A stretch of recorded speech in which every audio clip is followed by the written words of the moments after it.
रहे हैं। और रुक्मिणी जी अत्यंत सुकोमल कर कमल में पंखा लिए हुए प्रभु पर से वायु कर रहे हैं। यद्यपि रुक्मिणी जी के महल में भी वर्णन हुआ हजारों दासियां, पर वो प्रभु की श्रीअंग सेवा स्वयं करती है। नारद जी देखते ही प्रभु से नेत्रों से, क्योंकि प्रभु का ब्रह्मण्य देव नाम है, भक्त अपने स्वामी को जैसे प्रसन्नता हो वैसा ही करता है। तो प्रभु का और नारद जी का एक बात फिट की गई थी। नारद जी ने कहा कि प्रभु आप तो हमारे स्वामी, बोले सभा में नहीं, एकांत में आप हमें साष्टांग दंडोत करना, सभा में हम आपको करेंगे। एकांत में तो तुम्हारे आराध्य देव हैं, पर सभा में संत हमारे आराध्य देव हैं। नारद जी को देखते ही बड़ी शीघ्रता पूर्वक प्रभु पलंग से कूद पड़े और नारद जी के युगल चरणों में साष्टांग दंडवत किया। हजारों दास दासियां सब नारद जी कांप रहे कि प्रभु आपकी आज्ञा के कारण चुपचाप खड़ा हो, नहीं तो इस समय मैं आपके चरण पकड़ लेता। द्वारिकाधीश का वो महान मुकुट नारद जी के चरणों में, और हाथ जोड़ करके प्रभु खड़े हुए, अहो भाग, आइए पधारिए। और अपने आसन पर बैठा, अपने आसन पर। परीक्षित, इसमें संदेह मत करना। देखो श्री सुखदेव जी कितने सावधान है, कहे कि संदेह मत करना, ये चराचर जगत के परम ईश्वरों के भी ईश्वर जगत गुरु हैं, पर ये आचरण करके दिखाते कि घर संत आवे तो कैसा आदर करना चाहिए। भगवान कहते हैं ना, मेरे लिए कोई कर्तव्य नहीं, फिर भी मैं सावधानी से करता हूं। नारद जी के चरण पकड़े, रुक्मिणी जी से तुरंत कलश में जल चरण प्रक्षालन। देखो परीक्षित, जिनके चरण का धोवन गंगा जल सारे जगत को पावन करता है, वो प्रभु नारद जी के चरण पखाड़ रहे हैं। परम भक्त वत्सल, संतों के परम आदर्श प्रभु आचरण करके दिखा रहे हैं। प्रभु संतों को अपना आराध्य देव मानते हैं, संत प्रभु को अपना आराध्य देव मानते हैं। ये तो नारद जी हैं। जगन्नाथ जी स्वयं माधवदास बाबा की सोच भरी लंगोटी को धो धो के समुद्र से ऐसे सुखा रहे, फैला रहे। बाबा की दृष्टि पड़ी कि मुझ अकिंचन गरीब की कौन सेवा कर सकता है। देखा जब अपनी भागवतिक दृष्टि से, तो पीतांबर का फेट कसे हुए स्वयं प्रभु रो पड़े, अरे प्रभु आप इतना गंदा शरीर, इतना प्रभु आप, तुम्हारा और कोई है क्या? प्रभु आप किस, बस जिसका मेरे सिवा कोई नहीं, तो मैं ही तो सेवा करूंगा, फिर और कौन करेगा? देख लो, अपने पार्षद को नहीं किसी को आज्ञा की, स्वयं प्रभु श्री कृष्ण जी स्वयं अपने कर कमल से नारद जी के चरण पखार रहे। और अहो भाग्य, ये संत चरणामृत हमारा मंगल करेगा। मंगल भवन प्रभु नारद जी का चरणामृत लेके अपने रुक्मिणी जी के ऊपर छिड़क, महल में छिड़क दो, क्योंकि संत चरणामृत मंगल करता है। सर्वदर्शी पुराण पुरुष जगत गुरु भगवान श्री कृष्ण शास्त्रोक्त विधि से नारद जी की पूजा करते हैं। फिर हाथ जोड़कर अमृत भरे मीठे वचनों से नारद जी का स्तवन करते हैं। प्रभु आप तो पूर्ण हैं, क्योंकि आप संत हैं। समग्र ज्ञान वैराग्य धर्म यश श्री ऐश्वर्य सब आपके आश्रित है। आप आज्ञा कीजिए, मैं आपकी क्या सेवा करूं। ऐसा प्रभु ने देवर्षि नारद जी से, नारद जी तो देवर्षि नारद जी ने कहा, अद्भुत अद्भुत, क्योंकि जान रहे ना देवर्षि नारद जी को, अद्भुत।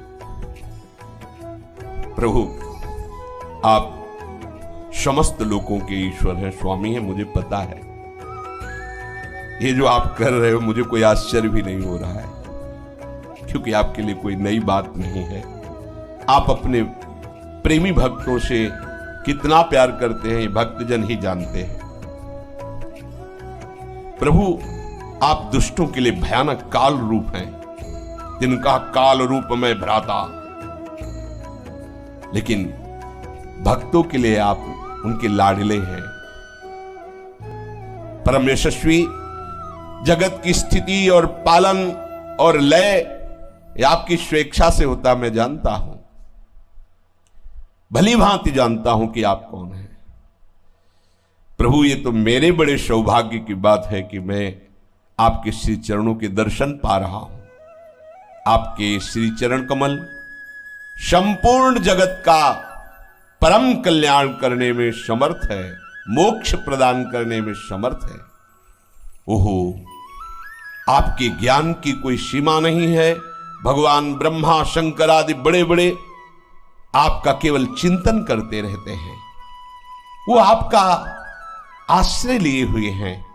तभी ब्रह्मा जी सृष्टि का सृजन करते, महादेव जी लय करते हैं, भगवान नारायण पालन करते हैं।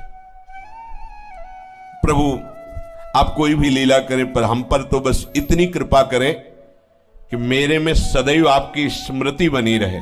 ये खास बात, मैं सदैव आपके स्मरण में मगन रहूं, चाहे जहां रहूं, चाहे जैसे रहूं, बस आप मुझे स्मृति प्रदान कीजिए कि आपकी याद में मैं डूबा रहूं।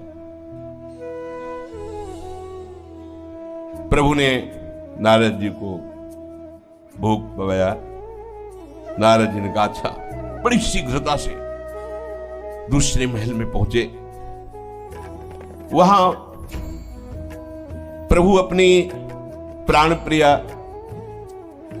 और उद्धव जी के साथ बैठे हुए चौसर खेल रहे थे। जी देखा देवर्ष खड़े हो गए, उद्धव जी भी और सत्यभामा जी भी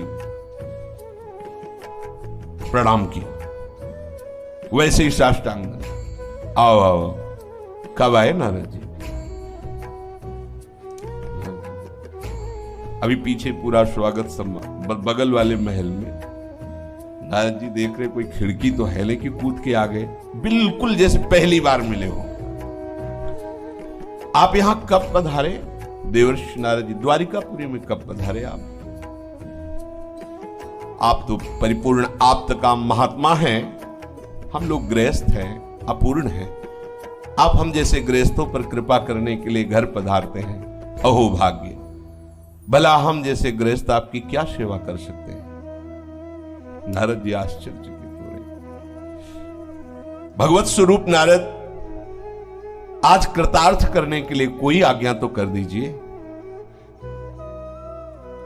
मुझ सेवक को अपने श्री चरणों की सेवा का अवसर दीजिए, हमारा जन्म सफल हो जाएगा। नारद जी मंद मंद मुस्कुरा रहे हैं। हाँ, ठीक है। बीणाली भागे वहां से, सोचे एक महल छोड़ के आगे वाले में, वहां अगले महल को छोड़कर अगले महल में गए। वहां देखा प्रभु के जो छोटे छोटे बालक हैं उनके साथ प्रभु खेल रहे हैं। फिर प्रणाम, नारद जी सुन नहीं रहे, प्रणाम नमस्कार। 10 महल छोड़ करके फिर वो गए तो वहां सेवक जन प्रभु के स्नान की तैयारी कर रहे हैं। प्रभु चौकी पे विराजमान है, प्रभु का अभिषेक हो रहा है, स्नान कराया जा रहा है। सेवक जन प्रभु उसी स्थिति में खड़े होके नारद जी को साष्टांग दंड। नारद जी कुछ नहीं सुने, फिर भागे। ओ अगले महल में गए तो वहां प्रभु हवन कर रहे हैं।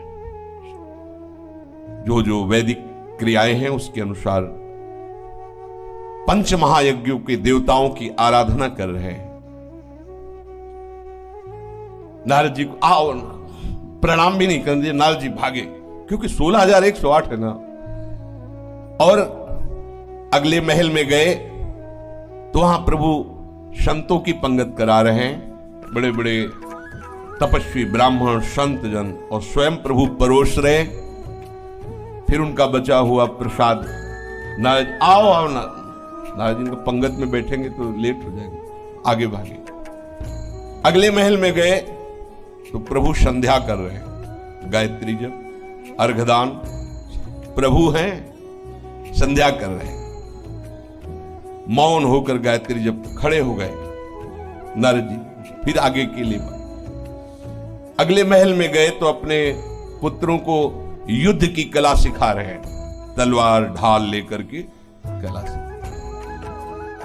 कैसे चलाने से कैसे बचा जाता है, पैतरा ऐसे सिखा रहे हैं। नारद जी एक महल में गए तो देखा प्रभु घोड़े की सवारी करना सिखा रहे हैं।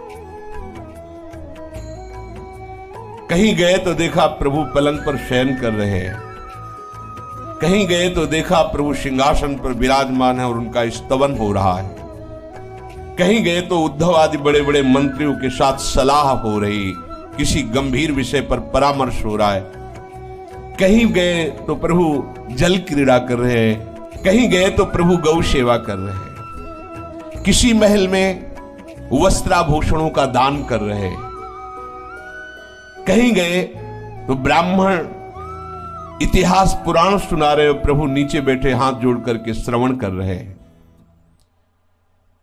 कहीं गए तो देखा अपनी प्राण प्रिया के साथ हास परिहास कर रहे हैं।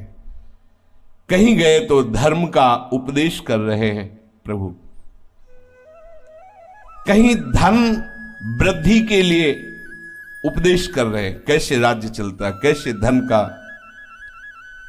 कहीं तो गृहस्थाश्रम धर्म के उपयोगी विषयों का कैसे सेवन करना है, ऐसी चर्चा हो रही। और कहीं गए तो ध्यानस्थ होकर के प्रभु बैठे हुए, प्रकृति से परे अतीत अपने स्वरूप के ध्यान में प्रभु बैठे। कहीं गए तो गुरुजनों की सेवा में लगे हुए, माता पिता वयोवृद्धों की सेवा कर रहे हैं। कहीं गए तो संधि की बात हो रही तो कहीं युद्ध की बात हो रही। कहीं किसी महल में देख